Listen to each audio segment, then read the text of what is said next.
You guys know that on this channel we cover a variety of investing topics to help sharpen your personal finance skills. Normally we talk about nuance, but today we're actually talking about oldaunce. It's such an old idea, in fact, that it might now be considered nuanced once again. But either way, if you like this type of content, please like the video and consider subscribing. Let's jump right in. This video is probably going to offend some people. That's not my goal, I just want you guys to think a little bit differently. Today's complicated word of the day is afford. Afford. Have enough money to pay for. And then when you run out of money, you just go, well, I can't do any more things now. Right. Back in the good old days, if you wanted to buy something that cost $1,000, you needed to have had $1,000. It wasn't very complicated. And back then, people would save up. I always remember hearing that phrase, I'm saving up for something. Oh, I'm saving for this. But I can't even remember the last time I heard someone say that. And the reason why is probably because you don't need to do that anymore. You can finance anything. You can finance your furniture, a refrigerator, washer and dryer, a laptop, a TV. You can even finance a $150 purchase off of Amazon. That is absolutely ridiculous. You don't need to be financing any of this stuff. You should be paying cash. And for the purposes of this video and any other video I make, when I say pay cash for something, it could be physical cash, it could be a check, debit card, or even a credit card, as long as you pay off that credit card bill at the end of the month and do not pay any interest. All of this counts as cash. Now, I know what you're thinking. But Phil, if I'm not supposed to finance anything, does this seriously mean that I'm supposed to pay cash for my home? And the answer to this question is no, for two main reasons. Number one, a home is such a large expense that it's unreasonable to expect someone to pay for it in cash. And number two, if you don't buy a home, you are not going to eliminate the housing expense. You are still going to have to rent something. And generally speaking, over the lifetime of someone's living expenses, it's going to be better for the person who buys a home, even if it's financed, than someone who has to rent for their entire lifetime. I don't want to get into the buy versus rent debate in this video, but generally speaking, being a homeowner is better in the long run. If we are to exclude investing, I would go so far as to say that other than a home, nothing else should be financed. And yes, this includes cars. We're going to get into vehicles in a moment, but for now, let's tackle some of this other stuff. As far as furniture, washer and dryers, TVs, computers, and everything else, the main reason not to finance these things is not the interest rate. A lot of times you can get it for 0% interest, but I do not care about this. The main reason that you shouldn't finance these things is because if you do, you will likely spend more than you would have if you paid cash. It's hard to fork over $1,600 for a brand new top-of-the-line laptop. It's much easier to stomach $135 a month for 12 months.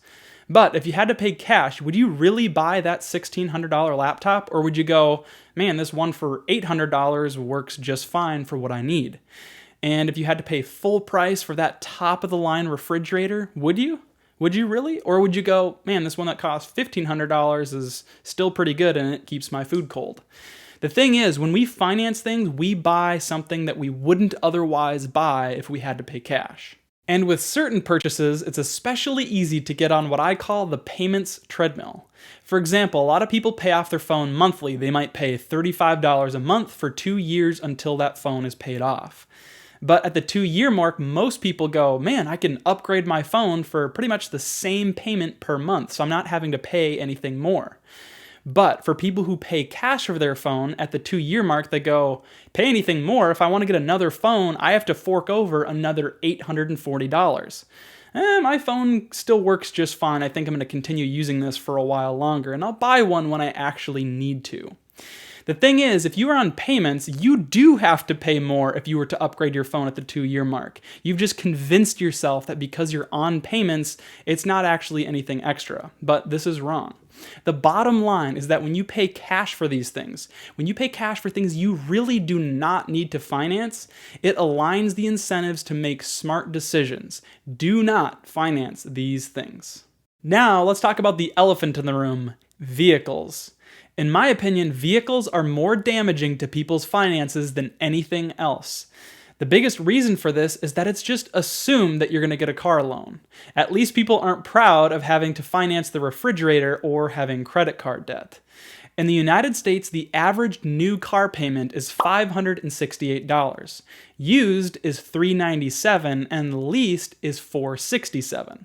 The average car loan term in 2019 was 69 months, and the most common term is 60 months.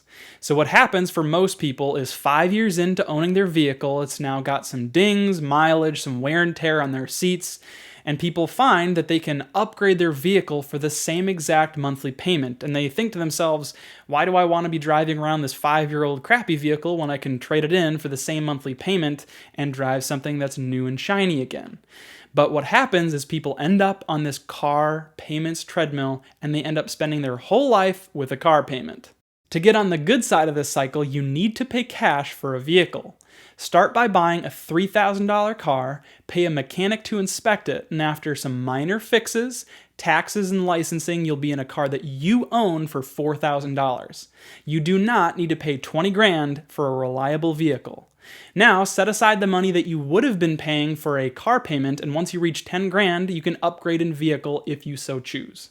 If all you ever do in life is pay cash for cars, it makes a huge difference.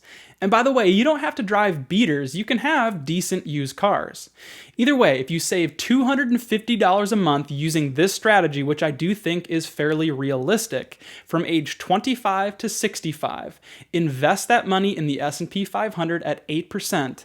Once you turn 65, you'll have $779,000 just from paying cash for your vehicles. So when people get to their retirement age and don't have any money, they're wondering where it all went. Well, guess what? You drove your retirement. That's where it went. Seriously, what's the difference between this and this? Both have 4 wheels and get you from point A to point B. But Phil, this BMW's got heated seats, cooled seats, heated steering wheel, heated windows, power everything, Bluetooth, side camera, backup camera. I literally do not care. It doesn't matter. And by the way, if you do the plan that I suggest, you'll be able to buy 10 BMWs with cash and it's going to be no big deal. The bottom line is that you pay a hefty price for driving that BMW that you can't actually afford. Living a life with no payments, or maybe just a house payment, is incredibly freeing.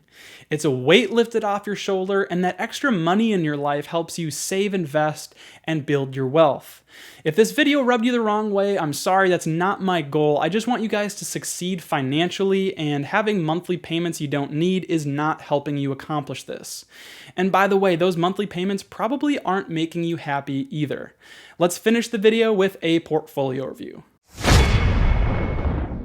The biggest move that I've made over the past week and a half is I sold my Tattooed Chef 15 strike call options, and I used that money to buy 100 additional shares of Micron, bringing my total up to 200 shares. These are all my stock holdings here, and if we scroll up to my option positions, you can see I no longer have any long option positions. All I have are short options, meaning I've written or sold put and call contracts.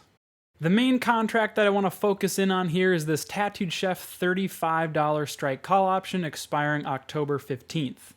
For those of you who may or may not know, Tattooed Chef has been on kind of a crazy run. It dropped after earnings, got down into the 16s, and has been uptrending pretty heavily here over the past couple weeks.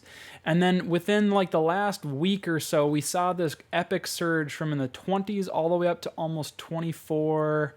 I think intraday was up almost at $25. And in that time, the implied volatility on Tattooed Chef just went through the roof. It kind of got caught up in the Wall Street Bets crowd and some other places. So the premiums that they were paying on option contracts were ridiculous. So I sold 11 contracts at the $35 strike expiring October 15th, and I sold each contract for $1.30, and each contract represents 100 shares. So for each contract, I collected $130. On 11 contracts is $14.30. Subsequently, implied volatility tanked, killing some of the extrinsic value in this contract, as well as the share price of Tattooed Chef declining. So in just a matter of a couple days, I've already made about an 80% return on this position. I may consider closing this one early, but I'm also considering holding it to expiration just to collect the last $275 here. That's the main notable move that I'd like to share with you today. As you can see here, there are a few other option positions that I hold open, but that's going to do it for this one. Thank you so much for watching. If you made it this far in the video, please like the video, comment down below, and consider subscribing. Until that next one, peace.